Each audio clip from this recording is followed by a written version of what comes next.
Okay, I feel it's a channeled message. I'm gonna make a really, really quick video. So I watch a lot of astrology, a lot of astrology, oracle readings, intuitive readings, and so something just, I don't know, something keeps nudging me. As much as I try to like pull away from them and take a break, I keep coming back to them, like it's something that I'm supposed to be doing.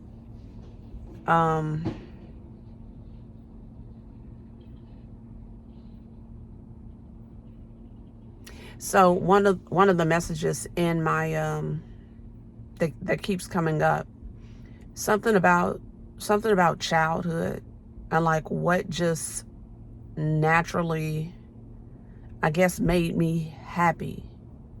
And I really don't feel like it was any one thing in particular.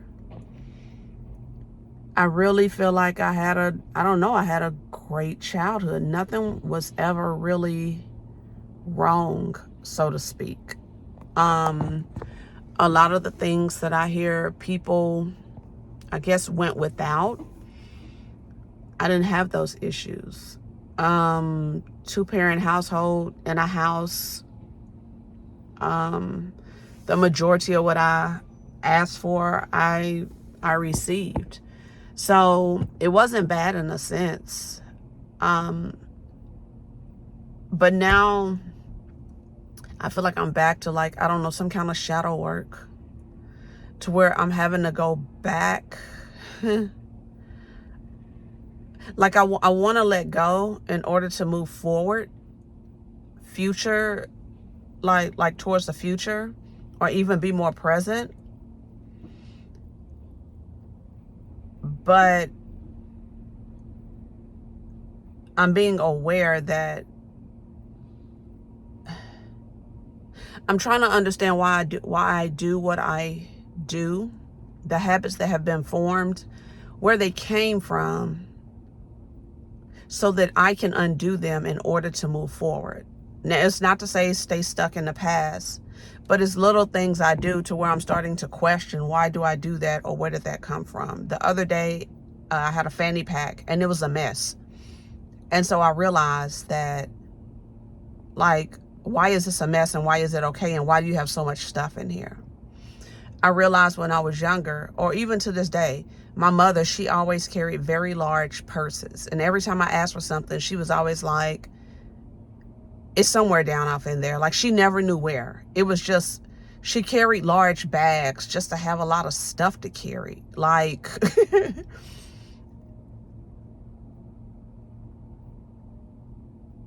like life. Like,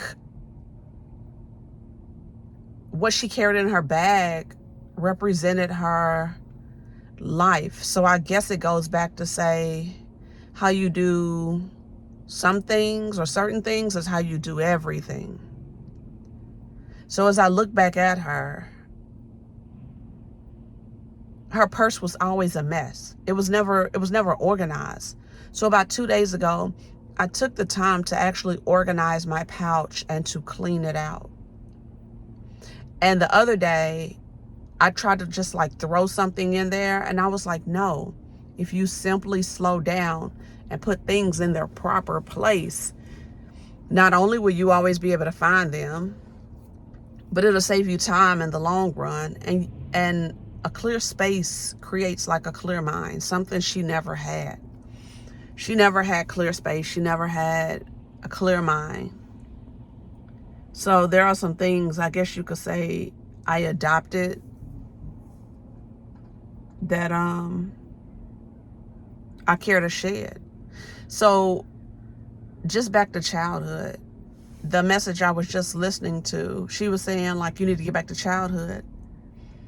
And so there was this show growing up. It was called Silver Spoons. And from what I could vaguely remember, I don't want to look it up. I just kind of want to remember like what I remember at that time. I remember there was a kid and he had a butler. And the saying was, you're not born with a silver spoon in your mouth.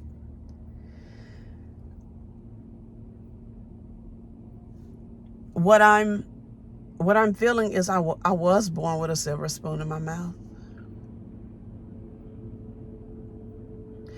I was born with a silver spoon in my mouth because nothing nothing was wrong.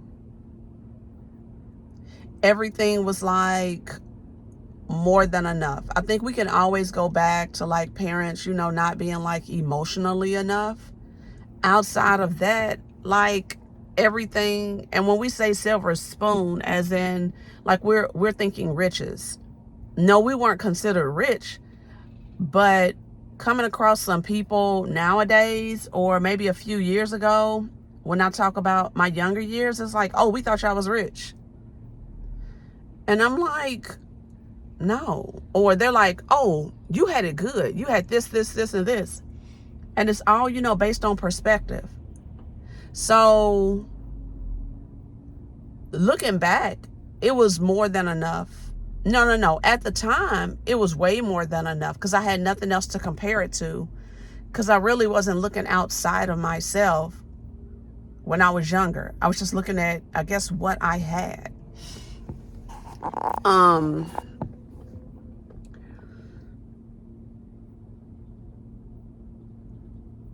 Looking at now, I keep having to shed and remind myself to get rid of this scarcity mindset. Something else I adopted. As a child, there was no scarcity. There was always, that's crazy. There was always, and I do mean always, more than enough food. I mean a ton of food. I never missed a meal. I remember getting to college. I don't think I washed for like 2 or 3 months. I had so many clothes to wear. There has always been more than enough. I don't know what road I took, what left turn I took, to where scarcity set in and somehow things weren't enough. So I'm at the point now to where I started to worry about things, but things would work themselves out. But then there's this feeling of like barely getting by. But looking at like 2 really big situations, I don't know, something happened this summer and like a huge debt was wiped.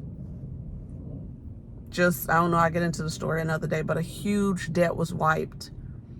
And let's just say I was welcomed back somewhere that I didn't think I was going to be able to return to because of the debt, or I didn't know how I was going to figure out the future of continuing to stay where I was in this situation. The debt was wiped out, and the opportunity was, as crazy I'm saying that, an opportunity was actually presented. An opportunity was actually presented out of what I thought was not enough. So I want to get back to the place of like, as a child, it's like we get paid to exist. We don't have to do anything. Everything is covered.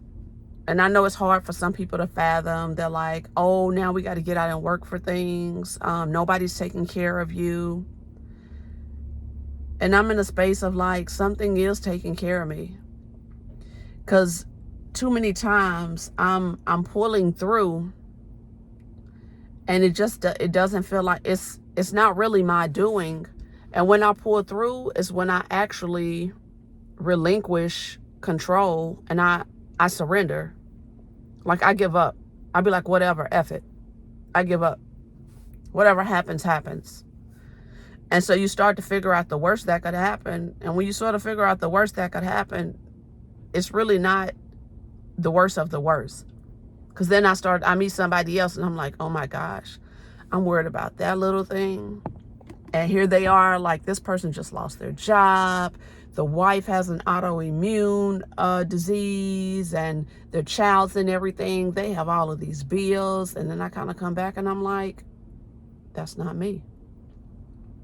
That's not me.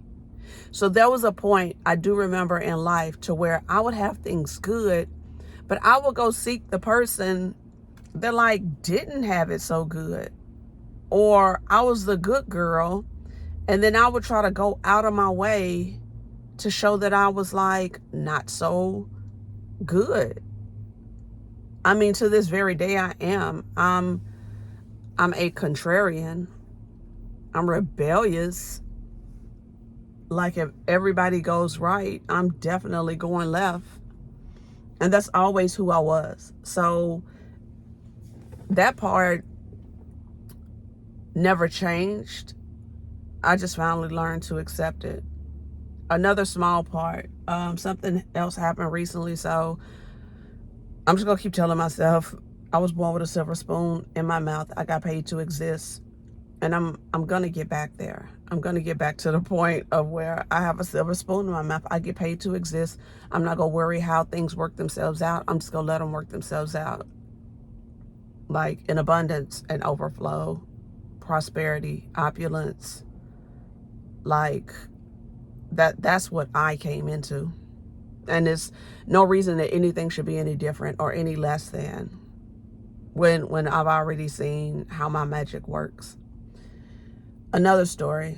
I feel like I've been carrying the weight of somebody else. So let's just say a friend of ours, I noticed every time she came around, she would complain about something, complain about something, complain about something, complain about something. And I kept saying like, oh, they're nice, want to hang out with them more, But then something just was like, every time she come around, she complaining about something. So we would be at this place every day. Like maybe, let's just say when I'm there, I'm about to leave and she's arriving. So I found myself to the point that I was trying to dodge her. Cause I was like, she complains. She complains. So what started to happen was sometimes I'll take on, and I guess maybe it's the empath in me, I'll start to take on what somebody's saying and I'll slightly agree. And what she started to do was she started creating a problem out of something that really wasn't a problem for me.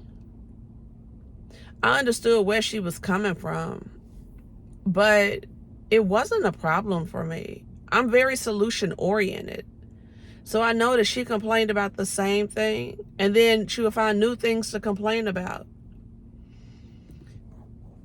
So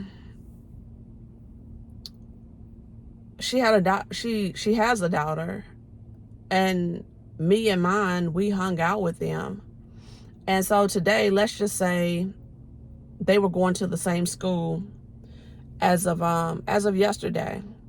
Well, she decided to leave the school because she felt like her child was behind, which I guess you could say she is.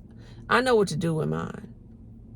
And so she had me second guessing a lot of things that I feel like I've worked my way through. Or if I found an issue with the teacher or the curriculum, I went and said something and I feel like it's getting resolved and I know how to fix it. So I don't know, she just caused me to second guess myself. So this morning I had a talk with my little one and I was like telling her, I was like, you got to realize like you the prototype.